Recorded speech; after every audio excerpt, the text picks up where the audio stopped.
Hi, all. Thanks so much for joining. Speaking of making healthcare work for you, different perspectives and empowering solutions. I'm Stephanie Fields, joined by my co-host, Dr. Apoorv Gupta, and today we are welcoming Vamshi Gunukula, who is the COO of DirectShifts. Vamshi, thank you so much for being here with us. Thank you for having me. It's a pleasure. I'm so excited to talk to you. And you have a really amazing story about why your work at DirectShifts is important to you. So I'd love to know briefly, what is DirectShifts? What do you do? And then what is the passion that drives you in this business? Thanks for asking that question because our mission drives us every day. At DirectShifts, what we do is we're actually attempting to solve the complex and complicated challenge of healthcare staffing through utilizing better technology and solutions that will work for both our healthcare employers and for the clinicians together. In simple words, what we do is we actually create a matchmaking for the employers who create the jobs and the clinicians who are actually in search for those jobs or staffing opportunities. We are a tech-enabled platform, a staffing platform that actually helps employers post their staffing opportunities with respect to physicians or nurses, medical assistants, therapists, etc. And our platform actually goes to work for them by taking their requirements and searching for the right clinician in our database and external databases and does the match and helps them go through the whole recruitment process or the on-demand staffing process through digital means by digitizing the credentialing and verification process. So essentially a tech-enabled matchmaking and recruitment staffing process to ensure staffing is much more easier, cost-effective, and happier for both clinicians and employers together. That's what we do. And our mission really drives us because we started this predominantly after looking at the problems that healthcare organizations face today and clinicians face today. Everybody talks about shortage of clinicians. I agree with it. There potentially is a shortage if you just look at the numbers. But we truly feel, and we've designed our mission for that, which is there is latent capacity that is also perceived as shortage, which can be extracted through technology and digital means and help our healthcare employers and clinicians utilize the latent capacity to reduce that shortage to exit. By that, I mean there is potentially people that are willing to pick up work, but do not know where that work exists. There are potentially jobs that exist that could offer those opportunities, but they have to find the right people. So that latent capacity continues to exist, which is still perceived as shortage. And our mission is using these AI-based technology solutions and, of course, the human factor to extract that latent capacity, have a better match service for both the clinicians and the employers, and reduce the staffing challenges at the same time. And you have a pretty amazing story that happened during COVID, making a connection. Can you tell us that? Every time I think about, am I doing good work? Am I doing right work in the field of healthcare? Because healthcare is so close to me.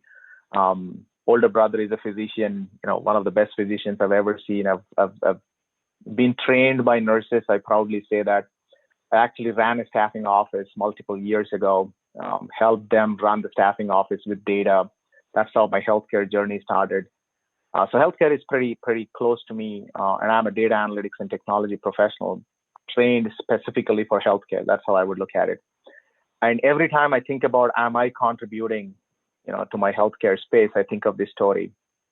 We had a chief operating officer of a hospital call us one evening frantically asking us, do you have any ICU doctors ready to go? And this was during the peak of COVID. And ICU doctors, ICU nurses were the most sought after clinicians during the peak of COVID. And then I took a step back and asked, what's going on? What's troubling you? It's pretty late in the night, something keeping you awake. They had 27 patients in the ICU, and both their ICU doctors had to quarantine because of COVID. They had 27 patients, and they're frantically trying to move the mountains to get coverage for those patients. We said, sure, we'll go to work for you. Let's do our best. We triggered our engine. Luckily, they were our existing clients already, so we had the information already. We triggered our engine, went to search for them. We have our own database, where we collect a lot of the preferences and availabilities of clinicians so that we can use those as parameters to match with the requirements. We did that. We even went to outside databases.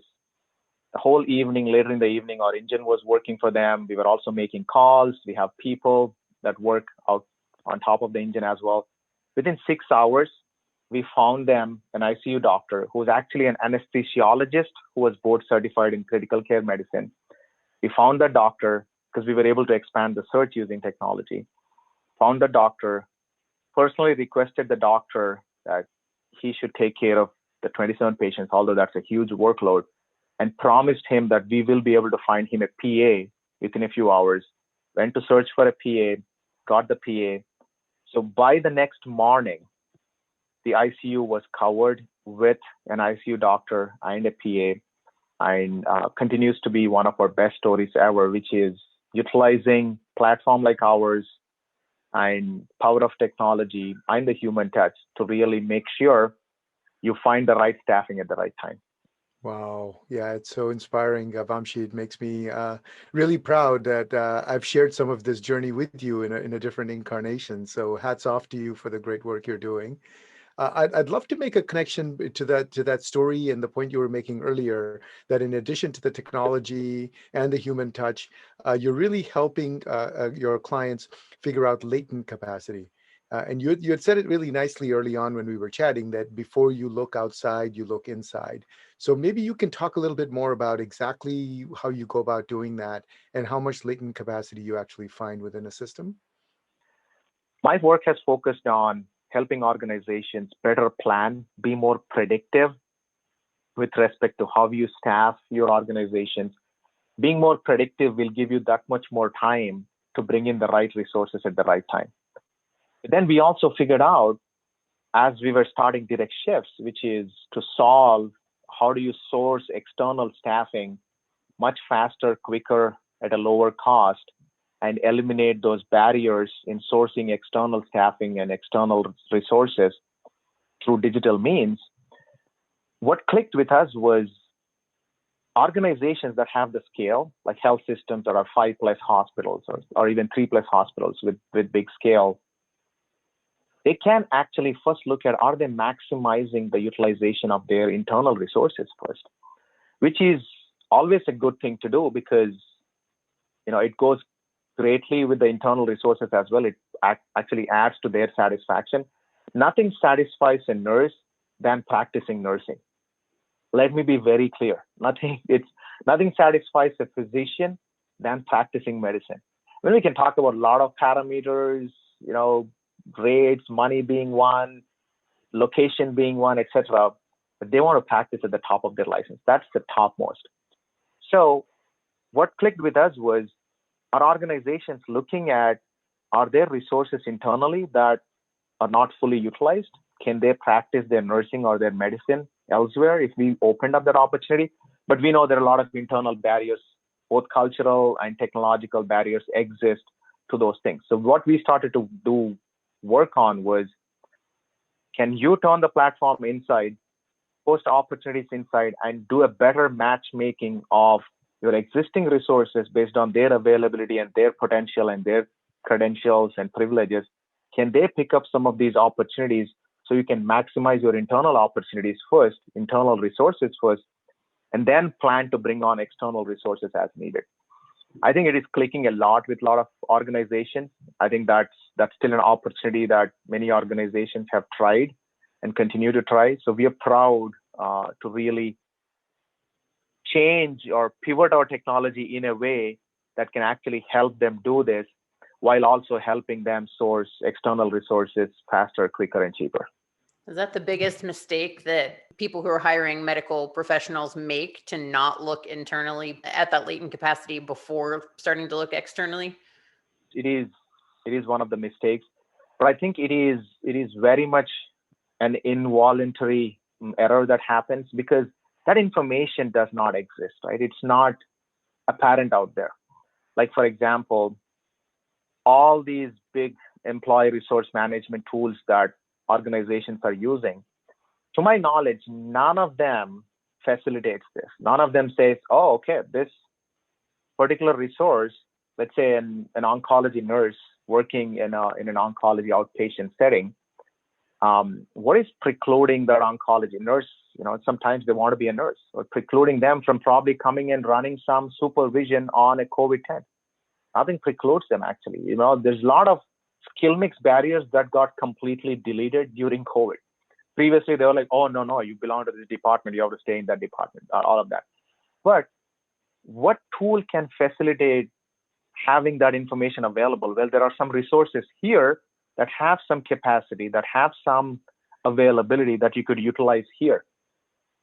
There is not many good tools that can do that today. And all of these existing scheduling systems and all of them, they claim to do that, but they end up becoming record-keeping softwares versus anything, not truly, intelligent machines that can help the managers tell them like, hey, it looks like there is opportunity of utilizing these resources. That's what we are trying to do by tapping into that information, parameterizing that information, understanding what kinds of credentials when one holds will allow them to work in what kinds of settings, and then start to do the matching of those things so that they can appropriately utilize internal resources to the maximum extent.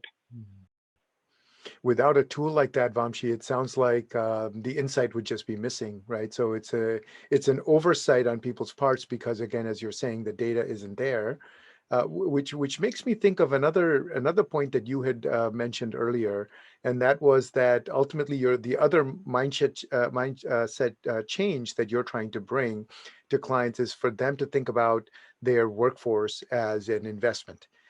Maybe you can comment a little bit more about that. Absolutely, of course. Just to take one more step back and talk about the point that you mentioned, which is the lack of insight, which is very important. There is a lot of work that is going on now from many companies, many organizations that are trying to create more easily available insights to organizations, to healthcare organizations. For example, care variation, right? You know this, of course, to the T. Like we see this particular physician is using more tests than this other physician. So what's going on? And then it's not that the physician loves like ordering more tests. It's just that information is not available. Well, there's probably a protocol information that was not available. But once decision support systems are able to bring that out, you are able to minimize the variation. But there's been so much work that is going on in the clinical decision support world in bringing out insights. There is not that much work that is going on the human capital side in bringing out those insights. That is where I think our work and energy lies. And it is a nice segue into the question that you asked, which is a lot of times healthcare workforce, healthcare human capital is bucketed under cost of care. You talk about it as cost of care. Everybody talks about 57% of my cost of care is workforce, labor, etc. But I think that narrative has to shift towards healthcare human capital is an investment towards outcomes. So you really have to constantly monitor the health of your investment, the health of your workforce, constantly monitor your ability to maximize the utilization of that investment, of that workforce, your ability to track what keeps them engaged. And what should we be doing more proactively, healthcare leaders be doing more proactively to make sure they're getting the best outcomes out of that investment versus constantly looking at it as cost of care, productivity measures, labor compensations, etc., versus how can I invest into that particular resource pool so that we get better outcomes and we are better prepared for future. I think that's where the shift of the narrative and shift of the thinking has to happen. There are ways to do it. It doesn't come naturally. I think there are ways to do it, but that's where some of our work also lies in helping organizations look at it as an investment towards outcomes. What are some of those ways that employers can do that? Because when you have something like COVID come up, what do? Everybody's scrambling. And I think the natural thinking is just throw money at it. Let's pay these people more. Yeah. Let's get them here. What do we do? How can you prepare for that? The equivalent of building a bomb shelter so that you're ready all the time. That's a great question. It's a great question. It's not even my view. Banner, one of the leading healthcare organizations, published an article.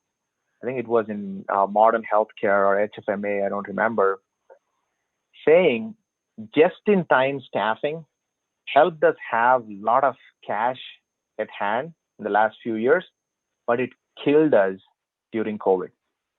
Banner, a healthcare organization which is pretty reputable, clearly suggesting that their staffing mechanisms of staffing to the exact demand or looking at the past and using productivity kind of techniques to kind of reduce cost of labor, etc., help them get more savings, but that method did not help them be prepared for what is actually coming through. So the bottom line of that was your workforce will feel better if you actually give them a feeling and an evidence that you are prepared for the future. And it doesn't need to be 10 years from now, next month, next 3 months. What are we going to look like? What do we need? And where are we today?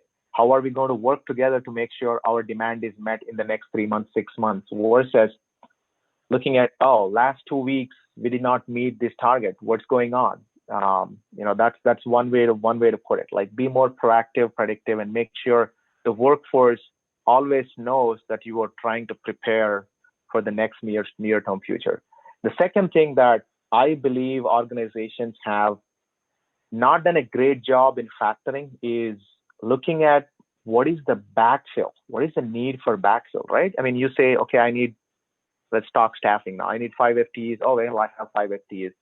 But it's not sufficient if you need 5 FTEs and if you have 5 FTEs. But some of them are probably going to go on leave. Some of them may have to quarantine because of COVID, just like the example that I just shared with you.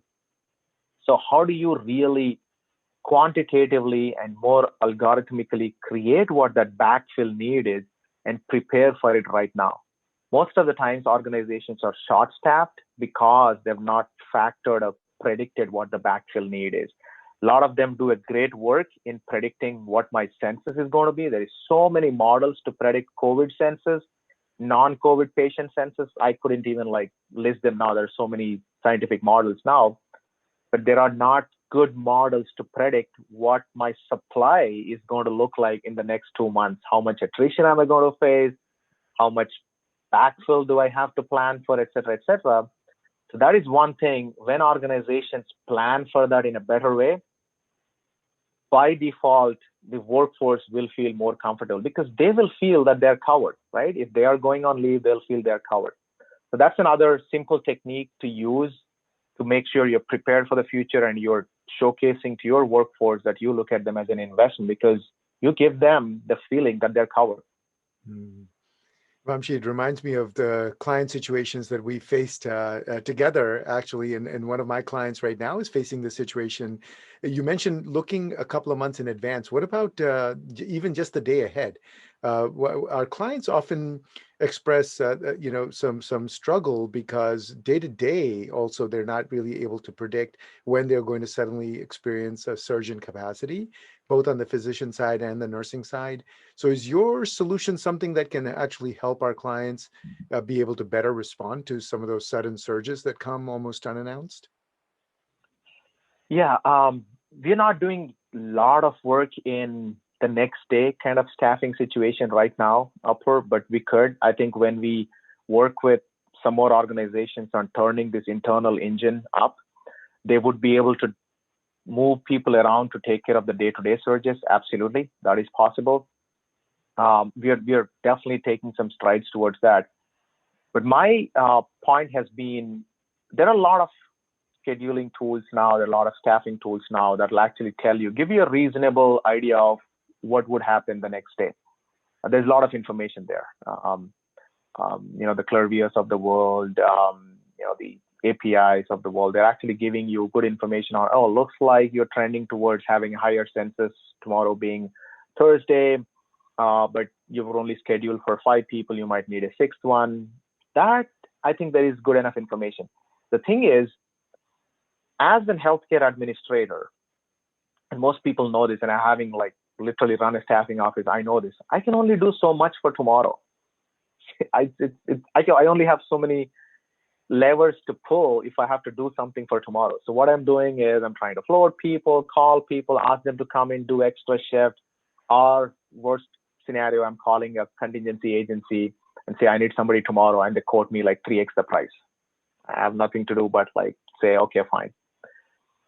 Our approach has been like, what can you do a month in advance, a little bit ahead in advance? How can you predict these things in advance and keep a good pool of resources ready that the administrators that are doing the day-to-day staffing are able to pull from?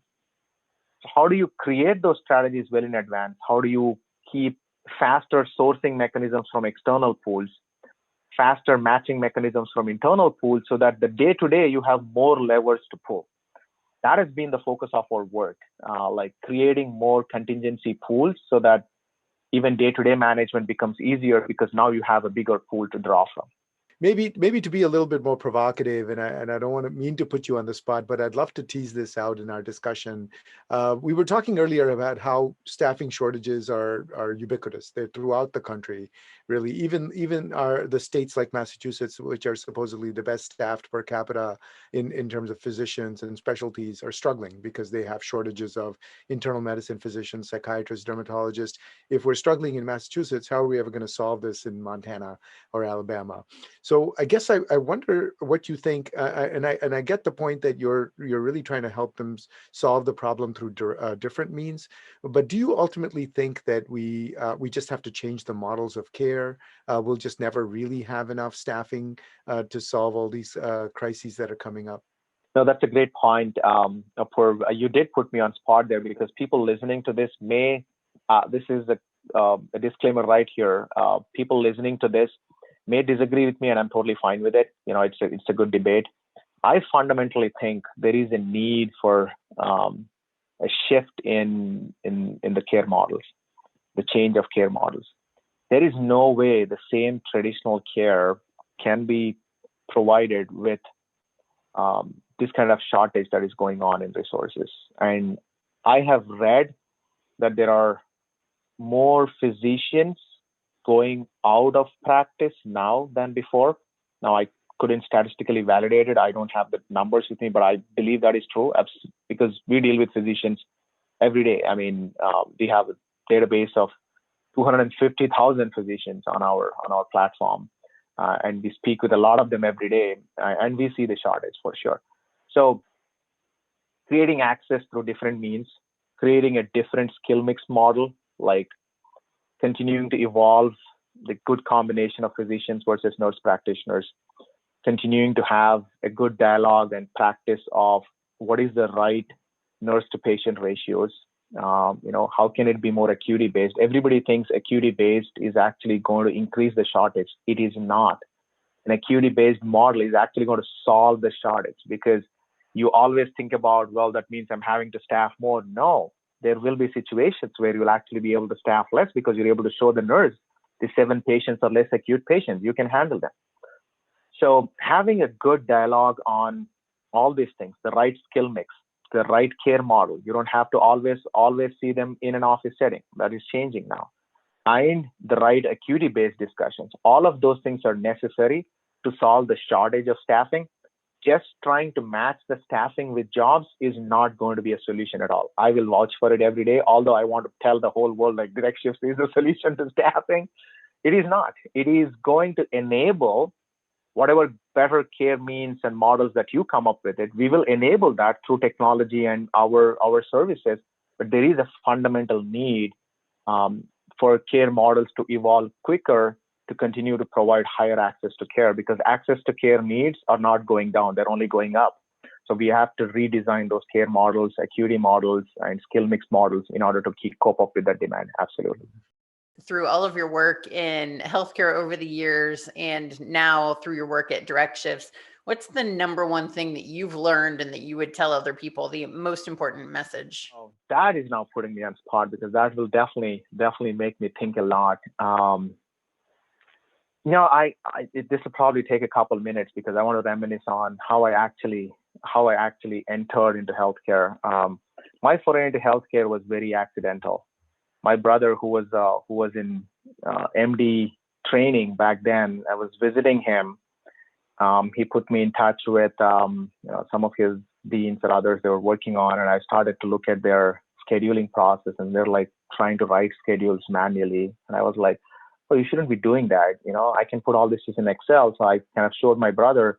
We can actually build a simple, nice scheduling model in Excel and automate all of these things. And then he went and showed it to some of his colleagues, and they all loved it. And I'm like, well, this naturally came to me because at that time I was working in e-commerce and retail. Naturally came to me. It was a long time ago, 14, 15 years ago. Why did it not come naturally to healthcare? And then I started to kind of work with them more. So I think the fundamental message that I have taken away over the last 15 years is everybody says, well, the technology adoption in healthcare always lags, but it actually lags for a reason. It doesn't lag because people are not wanting to actually see the solution, but healthcare actually needs to evaluate solutions a lot more than any other industry. Because I truly believe there is no other industry, probably like only the airplane design and manufacturing industry. I think there's no other industry out there that will immediately, an error will immediately result in huge human consequences that are irreparable. Healthcare is one such. And you could go wrong with the technology adoption at a bank, like what's going to happen? They'll bring another tool, right? That's not the case in healthcare. So that's what I've actually learned over the years. I've always thought for the first 5 years, like, why can't you take this? It's like simple. It's intuitive. Come on, take and adopt it. And then I've slowly started to understand that there needs to be clinical oversight. There needs to be financial oversight. There needs to be logistical oversight. There needs to be multiple oversights within a certain solution, especially a technological solution, before it passes the test of the healthcare field. That is my big takeaway. So I would strongly recommend people that are designing newer solutions to be more patient, to be more cognitive of the lens that healthcare solutions have to go about. If you want to do good work, you got to stay more patient within the healthcare field. That's my biggest takeaway, especially with now the traditional technology players trying to have a foray into healthcare field, which is great.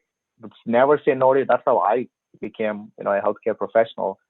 But I think there is a need for everybody to not judge that, oh, well, this is going to fail because of this or that, or, oh, well, this technology taking over. No, I think it's going to pass its own lens and go through its own lens. And people trying to implement solutions have to be more patient with the healthcare field, and then the technology adoption will happen. That is my biggest learning over the past 10 years. It's a fascinating insight. Thank you so much. I really enjoyed this conversation and appreciate you being here. Likewise, thank you so much for having me. I enjoyed the last 35 minutes or so. Thank you. Thank you. And thank you all for watching. We'll talk to you soon. Bye-bye. Bye-bye.